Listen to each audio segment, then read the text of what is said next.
My name is Olivia. I'm 32 years old, and for the last 8 years, I've been the family's emergency fund, the backup plan, the one everyone calls when the bills pile up and the excuses run out. I always told myself it was temporary, that once they got back on their feet, I could finally breathe and build the life I put on hold for them. I thought love meant sacrifice, that being a good daughter meant bleeding yourself dry until there was nothing left but obligation and resentment. I was wrong. My parents didn't ask me to help with their mortgage. They demanded it like I owed them a debt I never agreed to take on. And when I finally said no, when I drew a boundary for the first time in my adult life, they didn't just guilt-trip me. They tried to destroy me. What happened next wasn't petty revenge or a dramatic outburst. It was calculated, documented, and so perfectly timed that by the time they realized what I'd done, it was already too late to undo. Today, my parents tell anyone who will listen that I abandoned them in their darkest hour. But when they were draining my savings account dry and calling me selfish for wanting to buy my own home, they didn't think twice about abandoning my future. Before I tell you exactly what my mother said in that phone call and how one spreadsheet and a family group chat brought their entire story crashing down, I need to know something. Tell me what time it is where you are and where in the world you're watching this from. I want to see how far a story about choosing yourself over people who only love you when you're useful can travel. It started on a Tuesday morning.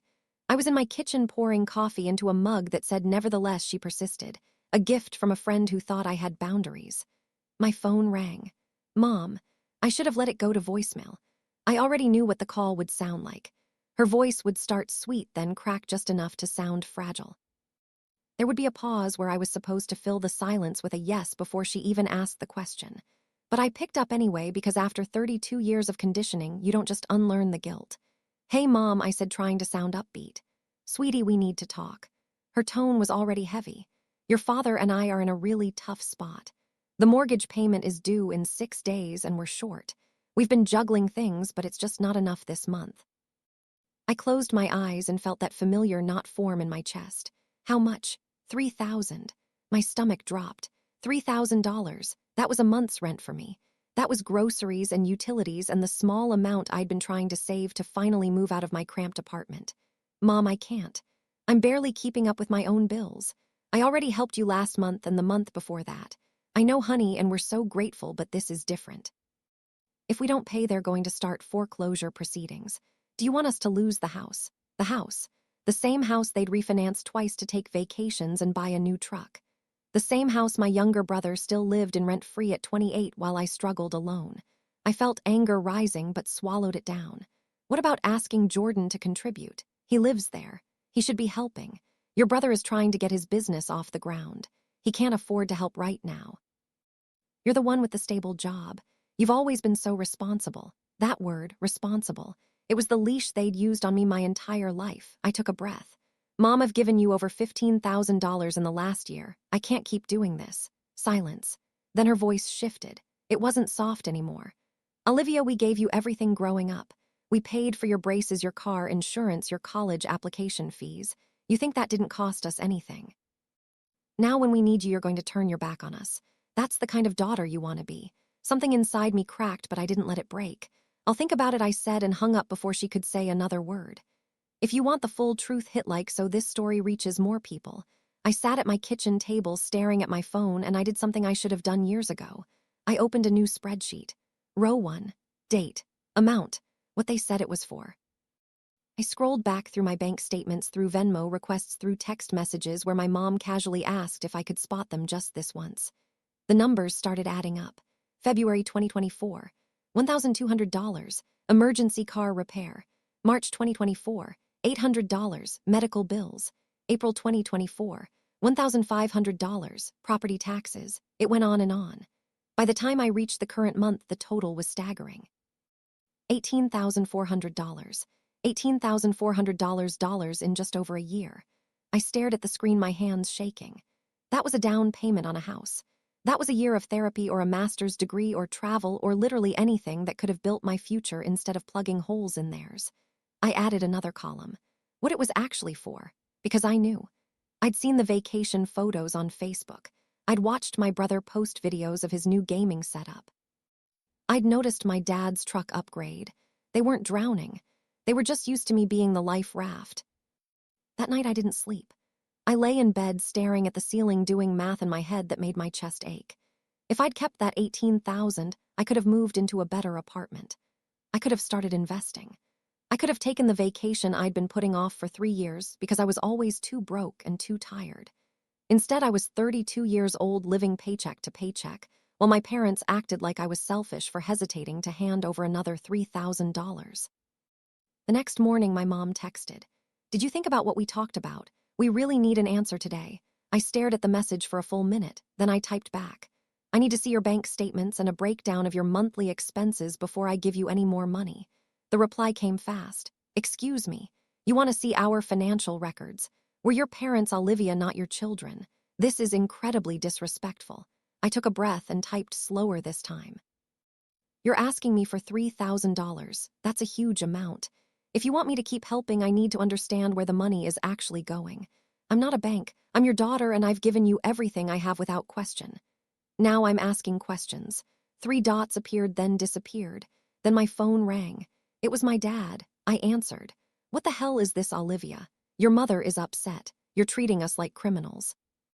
"I'm treating you like adults who are asking for a significant amount of money.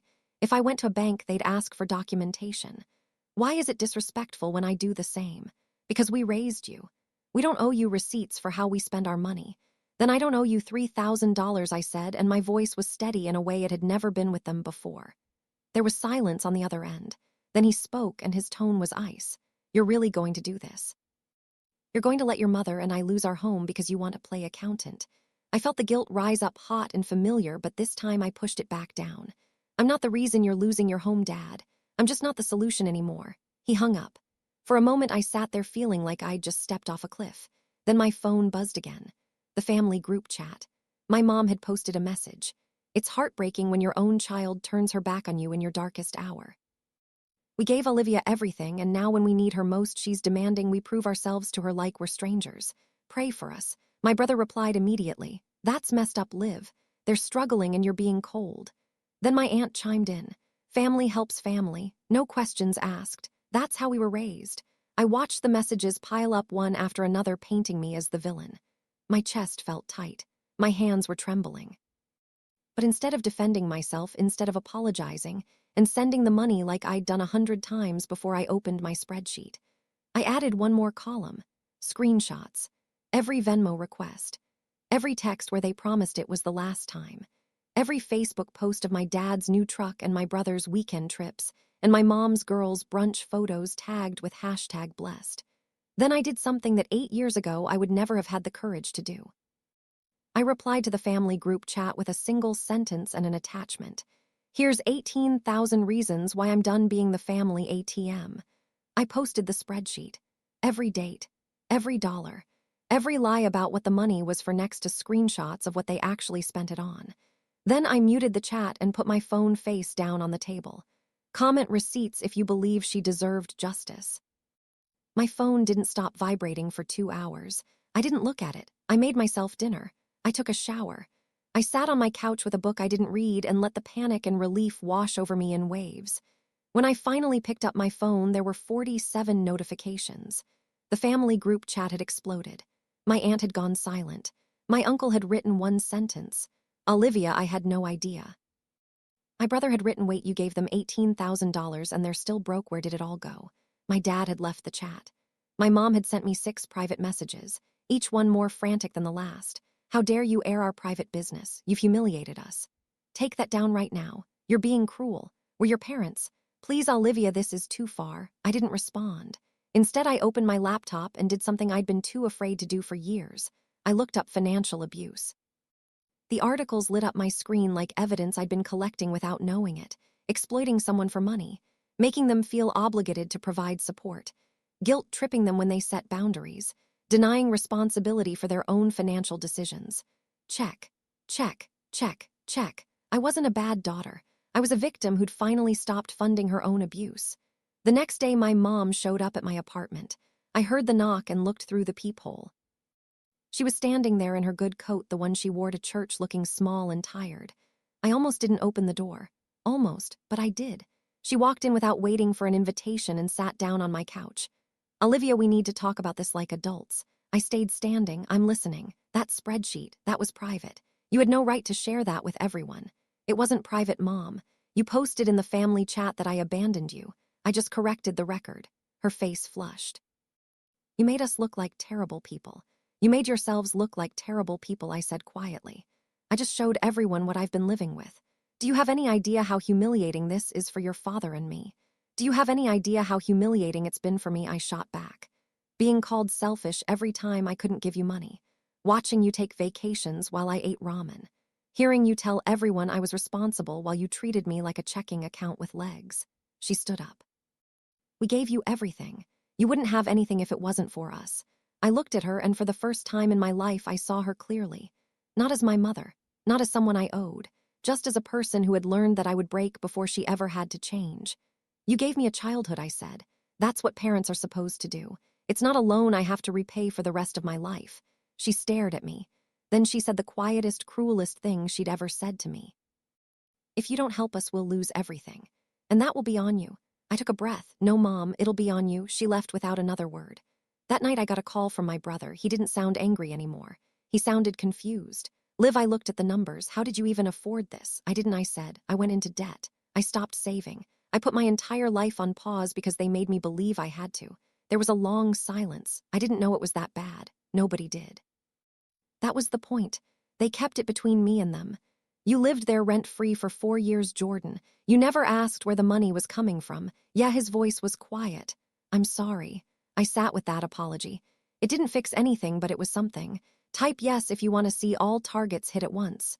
2 weeks later, my parents sent me a formal letter. Not an apology, a payment plan. They'd sat down with a financial advisor, someone from their church, who apparently told them in no uncertain terms that they'd been living beyond their means and using me as a crutch. The letter outlined how they'd cut expenses, how my brother was now paying rent, how they'd canceled subscriptions and pawned items, and finally taken responsibility. At the bottom in my mother's handwriting was one sentence. We're sorry we didn't see what we were doing to you. It wasn't the apology I deserved, but it was the one I got. I didn't forgive them. Not yet. Maybe not ever, but I didn't have to. Forgiveness wasn't the goal. Freedom was. I didn't respond to the letter right away. I put it in a drawer and let myself sit with the fact that for the first time in 8 years, I wasn't waiting for the next request. My bank account was still mine. My paycheck went toward my rent, my groceries, my future, not theirs. It felt strange at first, like I was doing something wrong by keeping my own money. That's how deep the conditioning went. I started seeing a therapist. Her name was Dr. Brennan, and in our first session, I told her everything. The spreadsheet, the group chat, the letter. When I finished, she leaned back in her chair and said something I'll never forget. You didn't abandon your family. You stopped letting them abandon you. I cried for 20 minutes straight. Over the next few months, things shifted in ways I didn't expect. My brother started checking in on me, not to ask for anything, just to talk. He told me he'd moved out of my parents' house and got his own place. He said living there had made him lazy, and that watching me set boundaries woke something up in him. My aunt, the one who'd called me cold in the group chat, sent me a private message. She said she'd been in a similar situation with her own parents years ago, and seeing my spreadsheet made her realize she'd been too hard on me. She said she was proud of me. I didn't hear from my father for 3 months. Then one Sunday he called. Almost didn't pick up, but I did. Olivia. His voice sounded older, tired. I've been thinking a lot about what you said, about us treating you like a bank. I stayed quiet. You were right. I didn't want to admit it, but you were right. We leaned on you because it was easy and because you never said no. That wasn't fair. It wasn't. I said, I know, I'm sorry. It wasn't a perfect apology. It didn't undo the years of guilt or the money I'd never get back, but it was real. And that mattered. Share this video so communities understand what was hiding. By the time winter rolled around, I'd saved more money in 4 months than I had in the previous 2 years. I started looking at apartments in better neighborhoods. I booked a trip to Seattle, something I'd wanted to do since college. I bought myself a new coat not because I needed one, but because I wanted it and I could. One evening, I was scrolling through old photos on my phone, and I found one from 5 years ago. I was standing in my parents' driveway holding a check I'd just written them for some emergency I couldn't even remember anymore. I looked exhausted in the photo. My smile didn't reach my eyes. I barely recognized that version of myself. I deleted the photo, not out of anger, out of closure. That girl who thought love meant erasing herself didn't live here anymore. My mom and I started talking again, but it was different now. Careful, surface level. She'd ask how I was doing and I'd give her the highlights. She'd tell me about her garden or her book club and I'd listen without waiting for the request that used to always come at the end. It never came. One afternoon she called and said something I never thought I'd hear. "I'm proud of you, Olivia, for standing up to us. I didn't know how much we were hurting you and I'm sorry it took you breaking to make us see it." I sat down on my couch and felt something crack open in my chest. Not forgiveness. Not yet, but maybe the beginning of it. "Thank you," I said. That's all I could manage. A few weeks later, I signed a lease on a new apartment. It had big windows and hardwood floors and a kitchen where I could actually cook. The rent was higher than my old place, but I could afford it now, because I wasn't carrying anyone else anymore. The day I moved in, my brother showed up with pizza and helped me unpack. We didn't talk about the past. We talked about the future, about his new job, about my trip to Seattle, about normal sibling things that didn't involve crisis or obligation. It felt light. As I unpacked boxes that night, I found the letter my parents had sent me, the payment plan, the apology. I read it one more time, then folded it back up and put it in a box labeled "Things I don't need but can't throw away yet." Maybe someday I would. Maybe I wouldn't. Either way, it didn't define me anymore. If this shocked you, comment freedom below. I'm not going to stand here and tell you that cutting off the money fixed everything. My relationship with my parents is still complicated. Some days I'm angry. Some days I miss the version of them I wanted them to be. But I don't miss being their ATM. I don't miss the pit in my stomach every time my phone rang. I don't miss putting myself last. The truth is, you can love people and still refuse to drown for them. You can honor your parents without sacrificing your future. And you can set boundaries without being the villain, even if they try to make you one. What I did wasn't easy. It cost me comfort and approval and the fantasy that if I just gave enough, they'd finally see me. But what I got in return was something I didn't know I'd lost. My life back. My money back. Myself back. So if you're watching this and you're in a situation where someone you love keeps asking and you keep giving until there's nothing left, I need you to hear this. You're not responsible for saving people who won't save themselves. You're not selfish for wanting a life of your own. And you're not a bad person for saying no. You're just someone who finally chose yourself. And that if you've been waiting for permission, here it is. Before I go, I want to ask you 3 things. First, hit the like button if this story resonated with you or if you know someone who needs to hear it. Second, comment below and tell me, what would you do if your family treated you like a personal bank? Would you set boundaries or would you keep giving? I want to hear your story. And third, subscribe to this channel because I share real stories about real people who chose themselves over toxic expectations. And if that's a journey you're on or thinking about, you're not alone here.